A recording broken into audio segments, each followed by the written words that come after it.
What's up, everybody? Welcome to the Flame Entertainment and Sports. Hope everyone's doing good out there. Thank you so much for tuning in today.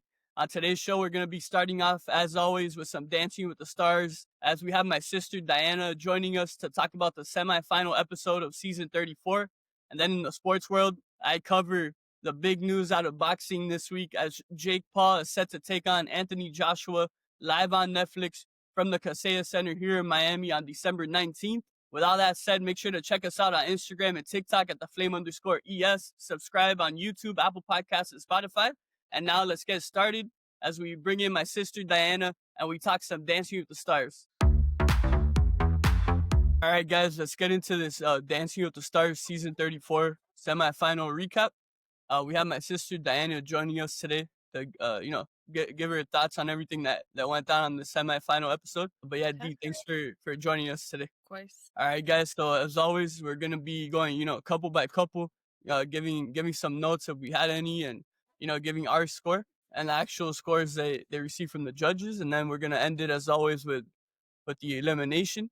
With all that said, it was another great episode of season 34. Obviously the competition only got tighter and harder, being that next week is the finale. So yeah, and another thing I want to point out before we start, each couple danced twice tonight. They had two different styles of dances, so we're gonna be going starting off in the first round with their first styles of the night, and then we'll end with the other dances they performed on the semifinal episode.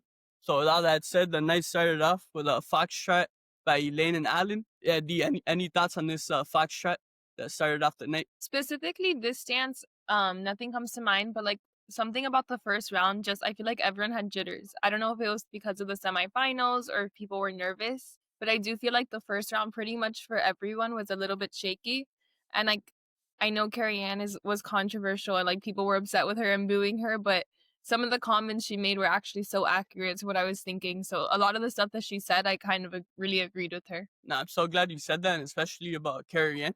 Yeah, I know right away, of course, on social media, everyone will be calling her out. She was getting booed over there. But I just appreciate she was like keeping it real. I like too when she keeps it real. She's always classy too. That's another cool thing. But yeah, I think she was keeping it real too. But yeah, what I wrote down here, it was funny. The only phrase I was like finding inside of me to describe the performance, I just kept thinking of the word easy. And then when Carrie Ann started off and she kind of said it looked easy, and then like the other judges kind of like said the same thing in a way. I was like, all right, there we go. I was on the same page as the judges, because that's really all I could think of. Like, I didn't think it was like, a terrible dance, but I didn't think it was amazing. It just literally felt like, it didn't feel like a semifinal type of dance. Like, I agree with the judges that they didn't have like that intensity that you need. But I think a lot of it is what you said, regarding the nerves. But yeah, with that said, what did you give Elaine and Alan on this dance? I gave them an 8. Okay, I'm with you. I gave them an 8 too. And overall they got 3 9s, so they finished with a 27 out of 30. Now we're gonna move on to the following dance. It was the Argentine tango performed by Alix and Val. But yeah, D, what did you think about this Argentine tango? So I am a huge Alix and Val fan, like got the shirt and all.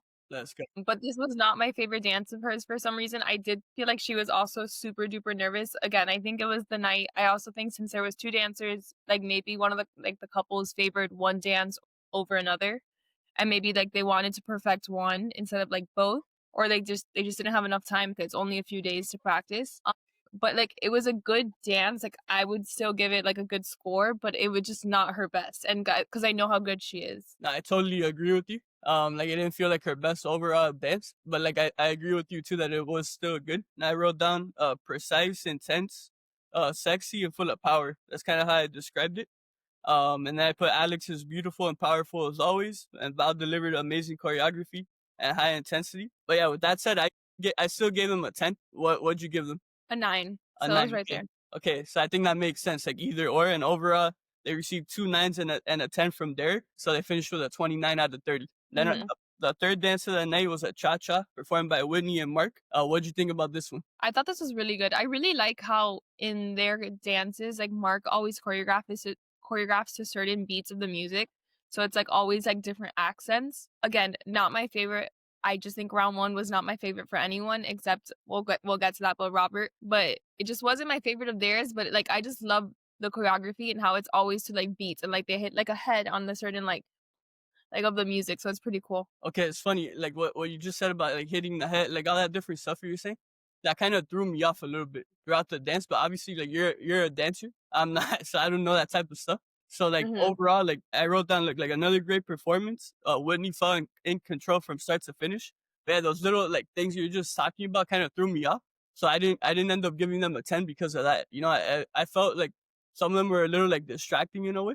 But like I said, I'm not like the dancer. You're the dancer, obviously. But so with that said, what was your score for Whitney and Mark? I gave them a 9 because although I did like the certain accents and those movements, I do think some of them were a little bit off timing. Okay, so there we go. We're kind of on the same page. So I gave them a 9 too. They received a Mhm. 9 from Carrie Ann and then 2 10s. So they finished with a 29 out of 30. And we had a tango performed by Dylan and Daniela. And by the way, Zac Efron was in the building tonight for the first time. So that was really cool. So cheer on his brother. So yeah, they started off with a tango tonight. What'd you think about it? I thought it was so good. I am a big Dylan fan and just anything that Daniela puts out there, I love. I preferred last week's, I think it was an Argentine tango versus this regular tango, but overall it was just a really good routine. No, for sure. I wrote down great focus, intense in a very, oh no, Bruno said this, intense in a very firm and assertive way, like describing Dylan. I thought that was like perfectly said by Bruno. And then I put, yeah, Daniela as a badass as always. I agree with you 100%. I gave them a 9. What'd you give them? A 9 as well.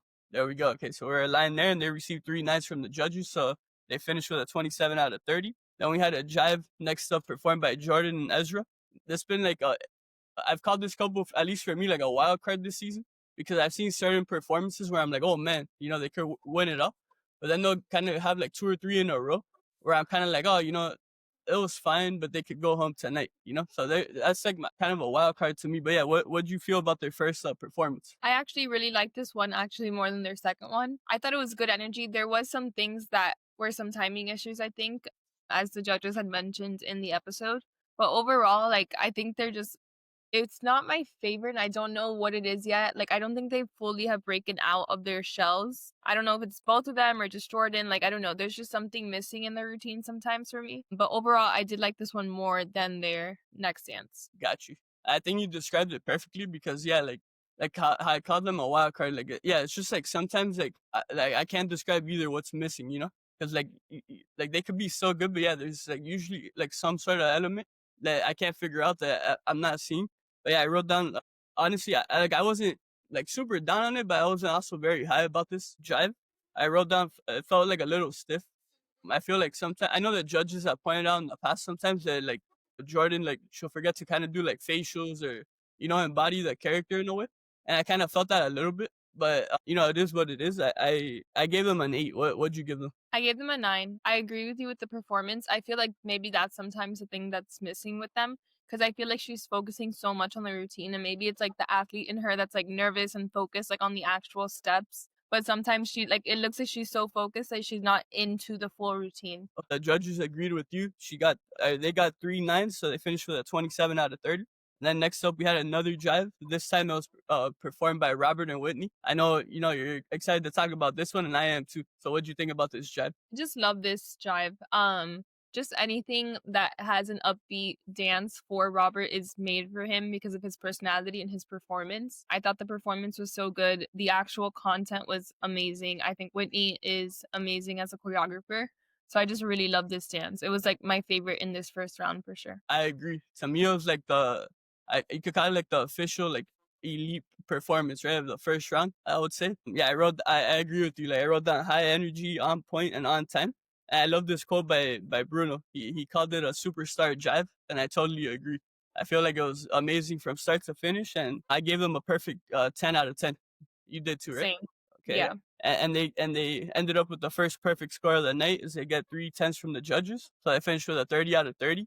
And I like this quote by Julianne too. She called him the jive guy. I thought that was pretty funny. And then next up we had a paso doble to open up the second round of the night. And here in the semifinal episode of season 34, we had a paso doble performed by Elaine and Alan. How'd you feel about their second performance? I loved this routine. It was by far, I think, in my opinion, her best dance of like the entire season. I thought it was so strong, like it was super intense, and I loved it. Let's go. I'm with you 100%. I put a huge improvement, like compared to their first dance of the night. Powerful, sexy, and in complete control from start to finish. And yeah, there's such a like special partnership because I just love watching how emotional they usually are with each other. Like, beyond just the dancing, and then you see what they're able to do on the barroom floor and how they've been able to get better week in and week out. A couple of weeks ago they weren't able to perform. She was in the hospital, and then she came back, and they just keep getting better and better. And the judges like put them up to the task right after the first round performance they had.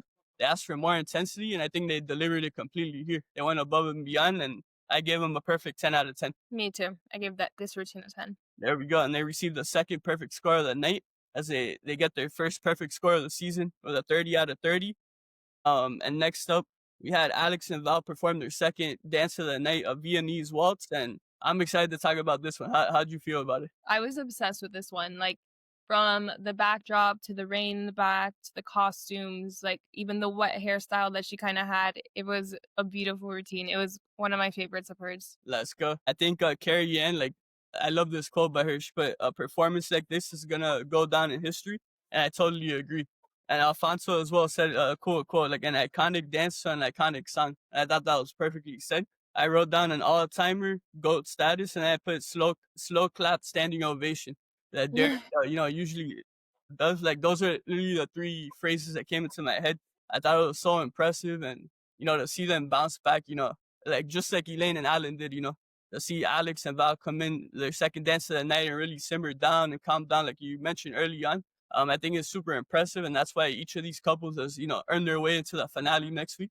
They're able to be resilient and take the critiques from the judges into action rather than complain about it. And I think that's why they're in the position they're at right now. And I gave them a perfect 10 out of 10. So did I. There we go. So we get our third perfect score of the night, 30 out of 30 for Alix and Val. Now we had a cha-cha performed by Dylan and Daniela. How'd you feel about this one? I was obsessed with this routine. It was one of my favorites. I think he's improved so much. I love how Daniela always emphasizes like his hip action in all the dances because it's like probably his best quality as a dancer and like what he's learned. So she really always puts emphasis on that. And I just think it was such a good routine and a good way to like close out his like end of the semifinals. Not for sure. And I agree with like the hip action and all that sort of stuff. That's always what like stands out about him when he performs. And yeah, put fluid movement, star powered, much improved. And then I did understand though when Carrie Ann like kind of referenced like that. I think she was talking about with his hands that they'll kind of go down in a way. So because of that, I didn't end up giving them a 10, but I still did love the performance. What'd you give them? I gave them a 10. Okay, yeah. I gave them a 9. They finished with 2 9s and a 10 from Bruno. So they finished with a 28 out of 30 on their cha-cha tonight. And then we had Whitney and Mark perform a Viennese waltz. How'd you feel about this one? I really like this routine. I thought it was like breezy, airy, like just a classy routine. I thought it was really good. Okay, yeah. I thought it was good too. I wrote down, it felt like there was a light shining through Whitney. It was powerful and beautiful overall. And I like what Carrie Ann said. She said it felt so authentically you. I thought that was really cool. But with that said, just like Dylan and Daniela's second dance of the night here, I also saw like a slight stumble. I think Carrie Ann talked about it. So with that said, I gave them a 9. What'd you give them? I gave them a 10, but I did see the stumble too that Carrie Ann was talking about. They actually kind of like showed it. Like when it happened, Carrie Ann was like in the background of the camera angle, so I knew exactly what she was talking about. But yeah, I still gave it a 10 just because I don't think it was like a lift thing that she called out because like I saw a lot of comments on social media, like people were saying like they didn't call out like last week. Robert had like the lift in his routine, but they like still gave the 10. Carrie Ann's like known for being the lift police. Yeah. But like I don't think this was a comment on lifts. I just think it was a bobble and just something that Carrie Ann was pointing out versus it being a lift. Damn. So maybe she saw it in a different way. But I totally understand you giving them a 10. They got a 9 from Carrie Ann, 2 and then 2 10s, so they finished with a 29 out of 30. All right, so next up we had an Argentine tango performed by Jordan and Ezra, their second dance of the night. How'd you feel about this one? I thought this one was pretty good. I don't know if I like agreed with the judges fully. I don't know if I'm also being picky, but I did see like a lot of like flexed feet, and I don't know if it was choreographed and intended to be flexed, but I personally don't like flexed feet like in a lift or whatever. And there was a few lifts and even like kicks in the beginning as she was coming down the stairs that her feet were flexed. And I just wasn't a fan of that. But I don't know if that was a personal preference or choreographed. The judges seem to have loved it. So I guess it's just me. I don't know. What did you think? No, but that's why I'm glad you're on here because you know all that stuff that I wouldn't know. It's funny you mentioned like something you mentioned there about the lifts. I was kind of shocked for like not that obviously I'm not an expert, but like for an Argentine tango, I felt like there were so many like lifts and like kind of like tricks like that that I don't remember really seeing that in any past like Argentine tangos. Does that make sense? I get what you're saying, but I feel like I always think back to like obviously this season had a lot of lifts with Danny Amendola and Whitney, but like I Mhm. think of their Argentine tangos and it was like full of all those flips and tricks. But I That's just think it like just depends on the partnership. That's a good point, actually. So yeah, I did write down though. I put much better, precise, and focused. But I am with you though that I didn't agree with the judges, so I gave Jordan and Ezra a 9 here. Yeah, I gave them a 9 as well. Okay, so we're aligned there, but they got their first perfect score of the season, so they finished with a 30 out of 30. So our final dance of the night was a Viennese waltz performed by Robert and Whitney. You know, they started off the first round with like the best dance of the night in that first round. So how'd you feel about their second performance of the night? I loved their other routine more, but I still love this one. I don't know if it's just a thing about their partnership. I just think it's so like wholesome and always like so classy and good. So I really love this routine. Again, the jive was more of my preference, but I thought this routine was great as well. I agree. I'm with you like 100%. I thought the jive was like better overall. But to me, what I wrote down here, I put like two elite performances. I think this was like really the couple that you could really say, okay, they had like two, you know, legitimately like elite performances Yeah. tonight. And I thought it was really cool in the video package when Robert said, "It's time to create my own legacy." I thought that was really nice. I wanted to make sure to get that quote in here. And yeah, I just put that amazing, incredible, unbelievable. So I gave him a perfect 10 out of 10. Same. I give them a 10 for this one. Okay, I'm with you. And then shockingly to me, at least, they got two tens and a 9 from Derek. So they finished with a 29 out of 30. And then now to end this Dance with the Stars semifinals recap here, we have our elimination segment now. And as always, whatever I'm feeling in my gut during the final commercial break, I write down in my notes. Tonight I had Elaine and Alan. Not that I wanted them to go home, but I thought they did a great job. But that's what I was feeling in my gut at the time. What were you feeling? I had written down Elaine, and then like before it started, I wrote down Jordan. So I was kind of mixed in between. I don't know if it's because of like last week's results, what I was thinking, because they were in the bottom, but I was pretty set on those two. Got you. All right, you're pretty close, But the final two being Jordan and Ezra, and then the eliminated couple being Whitney and Mark. So overall, like just to get some quick thoughts from you, like how do you feel about this eliminations? Like did you expect it? I don't want to say I was fully expecting it, but I did see it happening, and I'm not super shocked by it. I don't think the premiere of this new season of Secret Lives helped her at all either. I know like she was saying some things that she only like came back to the show to be on Dancing with the Stars, so like people like were offended with that, and then like her whole like Jen Affleck was saying that she had a conflict with Whitney like in all the press. So I don't think that helped either. And then I just feel like this show is meant to see improvements week by week. And I just think she came out so strong that like she just kind of stayed stagnant the whole time. Like always amazing performances, but she started amazing. So like there was nothing like really up or down or growing from it. So I wasn't super shocked. I know a lot of people in the beginning weren't a big fan of her. I think people have like grown to love her, but again, I'm not shocked just because of the other contestants and those fan bases. But she is a great dancer, and a Mark Ballas freestyle would have been great. So it's like, I get you. And I think like you're a lot better than me in terms of like keeping up, right, with all the comments and stuff on social media. And like you have been shocking me throughout the season 'cause I don't keep up as much with like the comments and stuff like that. But you've given me like warnings, I guess, in a way that like mhm, people aren't as crazy about her as like maybe others are, that aren't on social media, I guess. But then those are great points too that you bring up about her like returning the Secret Lives for just to be on Dancing with the Stars. Obviously that's gonna turn off people because they're like, damn, so you're using, you don't really want to be part of this show, you just want to be part of the other one. And yeah, and then we've exactly. seen Jen like talking to the media during the promotion of the new season, and it's obvious they don't like get along whatsoever. Or at least like that's what it seems like. Obviously, I don't have like friggin' confirmation of that, but the way Oh, a Jen thousand. I talking, know. it's like like something had to go down, right? I mean, And she says we'll see it on this season. So I think there's still a couple episodes still coming out. oh So wow. good for Whitney that they all haven't come out, but I think we'll still see more drama this season involved with Whitney and Jen. Well, that's crazy. That show, like the rise to like the top that it's had like in ratings and stuff. Its first two seasons, and now going into this season, I was like, oh, two of them are on Dancing with the Stars. Another one's The Bachelorette. It's just like insane.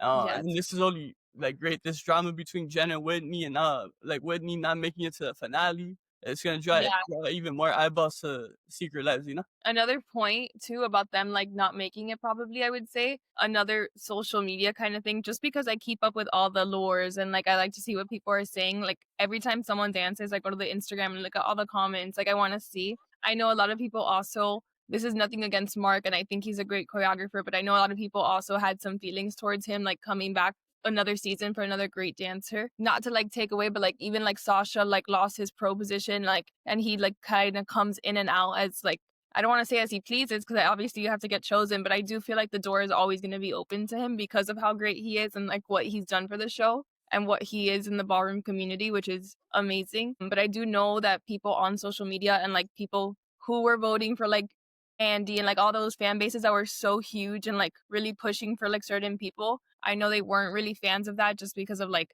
that as well. Honestly, like, I don't think anyone can, like, argue with that. Like, I understand all the people who are, like, upset about that because kind of in a way, like to compare it to sports for a second, it's like when people get mad when a bunch of like superstars just like team up, right? To try to win a championship. That's kind of what it feels like. And then yeah, like the last time he was on the show was with freaking Charlie D'Amelio, who was a freaking dancer, and then Whitney's a dancer.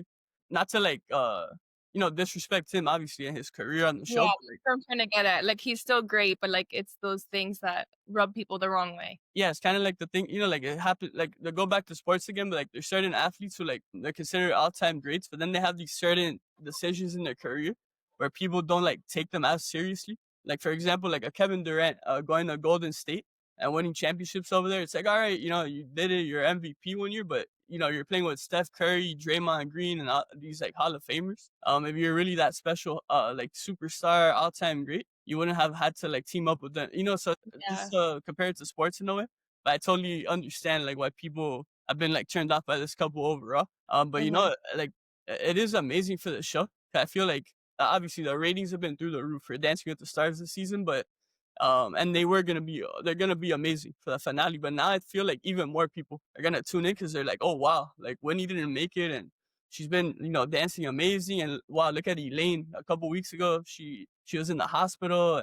There's so many like great storylines. We have like Robert and Alix and Dylan, like they just continue to improve week in and week out. And now with Whitney out of the way, it's like, oh crap, like it's getting even more real. Like one of these couples that has improved from the start is probably gonna win. So with all that said, to wrap up this Dancing with the Stars talk we're doing here, do you have any predictions as of right now of who you think or what you think's gonna go down next week in the finale? In terms of placement or just the winner? Like whichever you could do, like just a winner or placement, whatever you're feeling. We'll go placement. I'm gonna say that fifth place is gonna be Jordan and Ezra. I'm gonna say fourth place is gonna be Elaine and Alan. Third place, Dylan and Daniela. And then second and first is where I'm conflicted. I have who I want to win, who I have a feeling. I think it can be either one of them. I am going to say that I think second will be Robert and Whitney, and I think Alix and Val will take it home. Hopefully, I will have everyone voting for them. Let's go, Alex. But it's funny. I have the same exact predictions as you. I promise, like in the same order. And I'm with you. It'll be amazing to see Alex and Val carry that Len Goodman Mirabal trophy.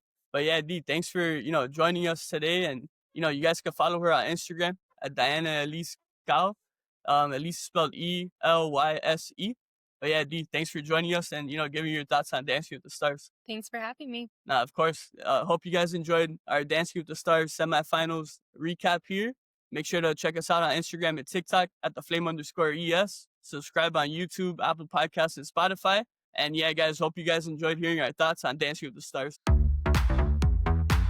All right, guys, now in the sports world, we're going to be covering a sport that we don't really cover a lot on here. But for those of you who have been listening for a while, I'm a fan of a specific boxer. So we're going to be talking about Jake Paul as he has announced a brand new fight coming December 19th against heavyweight Anthony Joshua. The fight will be here actually in Miami at the Kaseya Center, home of the greatest organization in all of sports, the Miami Heat. So yeah, it'll be a Friday night in Miami, 8 p.m. Eastern time, live worldwide on Netflix. It's going to be a spectacle as always, as all, Jake fights are. And the fact now that he's fighting a heavyweight is marking history for Jake, as this will be the official, first heavyweight that he's fought and arguably the best boxer that he's fought overall so far in his early boxing career. So yeah, I wanted to make sure to cover this on here because, like I said, for those of you who have been listening to the podcast for a while, you guys know I'm a huge fan of Jake Paul. For those of you who are new, yeah, I'm a big,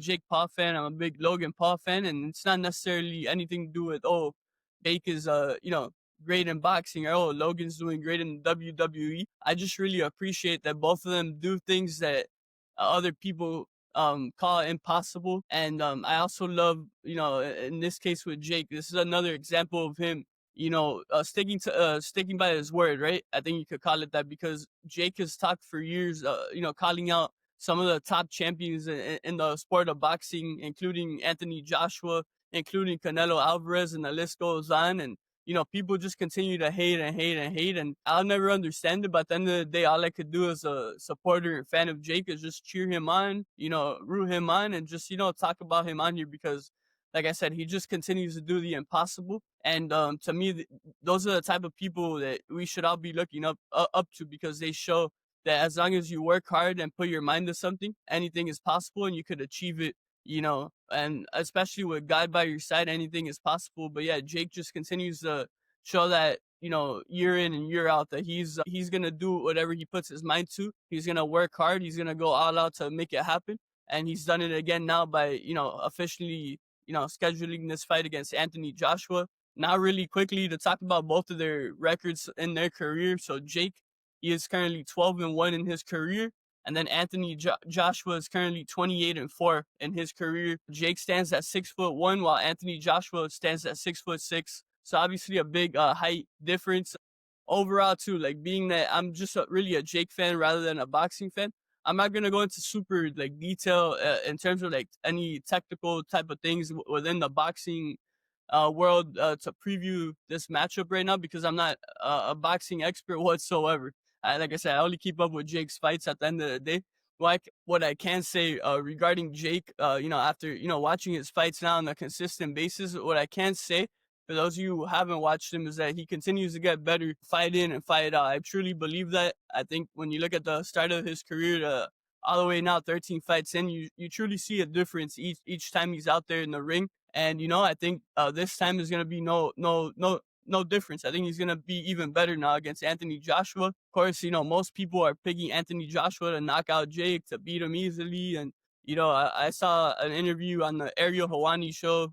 He interviewed a guy that is part of the promotion company that Anthony Joshua is signed to, and the guy was like laughing it off, saying how easy it is. And that's what I keep seeing. I keep seeing these interviews with people just like laughing and like making it a joke. And I don't know, like, it's not because I'm a big Jake, like it's not only because I'm a big fan of Jake, basically, but I truly believe Jake could do the impossible. And to me, this is not impossible. I truly believe Jake will win this fight. I think he's gonna win this fight, and he's gonna show the world that he's the real deal. At the end of the day, he's gonna put it into action while all these other people are talking about him. I think he's gonna step into that ring and put it into action. With that said, I have not watched Anthony Joshua, being that I'm not a big boxing guy overall. So I'm not trying to disrespect Anthony Joshua at all, because I haven't watched him, like I said. At the end of the day, I did have to call out, what I've been seeing here in the media, which isn't surprising. As always, people are always, hating on Jake, or, calling him a joke. Oh, he's not a real boxer. He's a YouTuber, Disney Channel star, influencer, whatever it may be. What all these people say about him. And then yet, time and time again, he continues to prove them wrong, but they still continue to hate. And that's just what it is at the end of the day. You got to ignore those people and keep doing what you got to do, and what you believe you could do, and what the people around you who actually care for you believe that you can do as well. And I think Jake is going to do a hell of a job. This is going to be a short segment, being that, it's officially, actually, at the time of this recording, it's Wednesday, November 19th, 3:42 p.m. Eastern time. So we are officially 1 month away from this fight, being that it's on Friday, December 19th. Once again, it'll be here in Miami at the Kaseya Center, home of the Miami Heat, 8 o'clock Eastern time, live worldwide on Netflix, which is absolutely unbelievable. Another Jake Paul fight, another most valuable promotions fight, streamed live on Netflix, is just absolutely amazing. And I cannot wait, as we get closer and closer, I cannot wait to see like some of the behind the scenes footage of Jake and Anthony, practicing for this fight and getting ready and working out. And for those of you that don't know as well, Jake was actually scheduled to fight this past Friday night here in Miami against Tank Davis. But being that there's some allegations involving Tank Davis, MVP and Netflix decided to stop that fight. And thankfully, within a couple days later, Jake, MVP, they're able to, schedule this bout with Anthony Joshua and his team. So, we got to give him credit as well for being able to actually schedule this fight in just a short amount of time. Overall, I was hoping that they would schedule in December, but there was also another side of me that was like, oh, maybe, they have to wait till January or February, being that it's such a short notice. And I know Anthony Joshua hasn't fought since 2024, I believe. So this will be his first fight of the year. So yeah, there's a lot of things going into it. So I wasn't necessarily sure if they would actually be able to like hash out everything and actually make an agreement to have this fight in December. But hey, at the end of the day, they're able to make it happen. Like I said, once again, December 19th, Jake Paul takes on Anthony Joshua live on Netflix in Miami. Cannot wait for this fight.